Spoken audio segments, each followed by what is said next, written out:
Hello दोस्तों, आज के इस वीडियो में हम बात करने वाले हैं एडविल एसएस के स्मॉल कैप म्यूचुअल फंड के बारे में। अगर आपने भी इस म्यूचुअल फंड में इन्वेस्टमेंट किया है या इन्वेस्टमेंट करने के बारे में सोच रहे हो तो इस वीडियो के रिव्यू को देखने के बाद ही इस म्यूचुअल फंड में निवेश कीजिएगा। तो सबसे पहले हम ये जान लेते हैं इस फंड को स्मॉल कैप म्यूचुअल फंड क्यों कहते हैं। तो अकॉर्डिंग टू सेबी, जो म्यूचुअल फंड शेयर मार्केट की 250 के बाद की नई और इमर्जिंग कंपनियों में इन्वेस्टरों के पैसे को निवेश करता है, उसे स्मॉल कैप म्यूचुअल फंड की कैटेगरी वाला म्यूचुअल फंड माना जाएगा। तो ये जो एडविल एलएस का स्मॉल कैप म्यूचुअल फंड है वो इन्वेस्टरों के पैसे को नई और इमर्जिंग कंपनियों में निवेश करता है। अब जो नई और इमर्जिंग कंपनियों में निवेश करने के कारण ये म्यूचुअल फंड काफ़ी ज़्यादा रिस्की म्यूचुअल फंड माना जाता है। तो अगर आप एक हाई रिस्क टेकिंग कैपेबिलिटी वाले पर्सन हो और ज़्यादा रिटर्न्स पाने की इच्छा रखते हो तभी आप इस म्यूचुअल फंड में अपने इन्वेस्टमेंट को स्टार्ट कीजिएगा। अब हम इस म्यूचुअल फंड की पास्ट रिटर्न्स के बारे में जानें तो इस म्यूचुअल फंड ने 6 महीने में कोई रिटर्न्स नहीं दिया है। 1 साल में 15.1% का, 3 साल में 36.0% का और ऑल ओवर 31.2% का रिटर्न्स अपने इन्वेस्टरों को दिया हुआ है।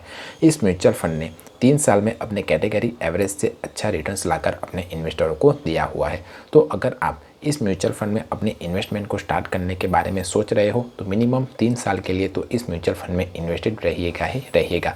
पर अगर मेरी माने तो आप किसी भी म्यूचुअल फंड में निवेश करते हो तो मिनिमम 10 साल या उससे ज़्यादा के लिए उस म्यूचुअल फंड में निवेश कीजिएगा, तभी कंपाउंडिंग इंटरेस्ट का इफेक्ट आपको अपने निवेश किए हुए मनी पर देखने को मिलेगा।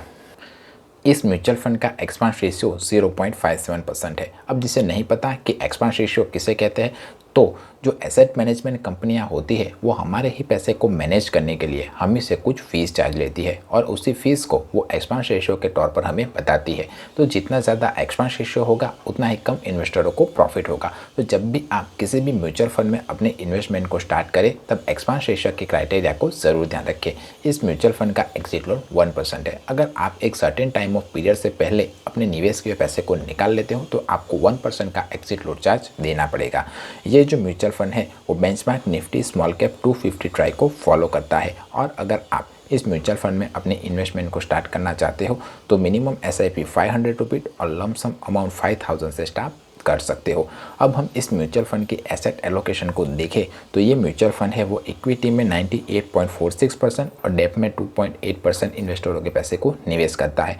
अब इक्विटी यानी कि शेयर मार्केट, तो शेयर मार्केट में निवेश करने के कारण ये जो म्यूचुअल फंड है उसका सीधा असर शेयर मार्केट के ऊपर आपको देखने को मिलेगा। तो जब जब शेयर मार्केट में उतार चढ़ाव होगा तब तब इस म्यूचुअल फंड में भी आपको उतार चढ़ाव देखने को मिलेगा, क्योंकि ये एक इक्विटी म्यूचुअल फंड है। इस म्यूचुअल फंड ने लार्ज कैप में 2.07%, मिड कैप में 31.02% और स्मॉल कैप में 65.37% इन्वेस्टरों के पैसे को निवेश किया हुआ है।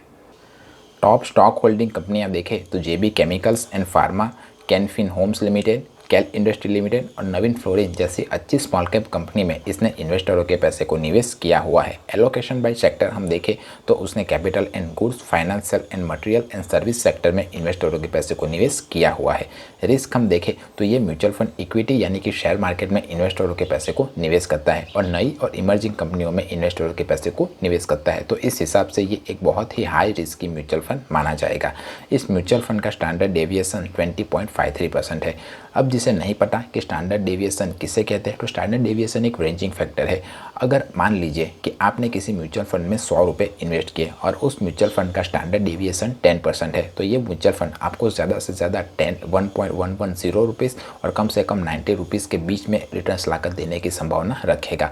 तो जितना कम स्टैंडर्ड डेविएशन होगा उतना ही अच्छा और कम वॉलेटाइल म्यूचुअल फंड माना जाएगा। तो आशा करता हूं कि आपको ये म्यूचुअल फंड का रिव्यू पसंद आया होगा। अगर आप भी इस एडविल एलएस के स्मॉल कैप म्यूचुअल फंड में अपने इन्वेस्टमेंट को स्टार्ट करना चाहते हो तो मुझे कमेंट करके ज़रूर बताइए। अगर फाइनेंस से रिलेटेड कोई और क्वेश्चन या क्वेरी हो तब भी आप मुझे कमेंट करके पूछ सकते हो। अगर ये मेरा वीडियो पसंद आया है तो वीडियो को लाइक कीजिए और चैनल को सब्सक्राइब कीजिए। मिलते हैं अगले वीडियो में, तब तक के लिए बाय बाय।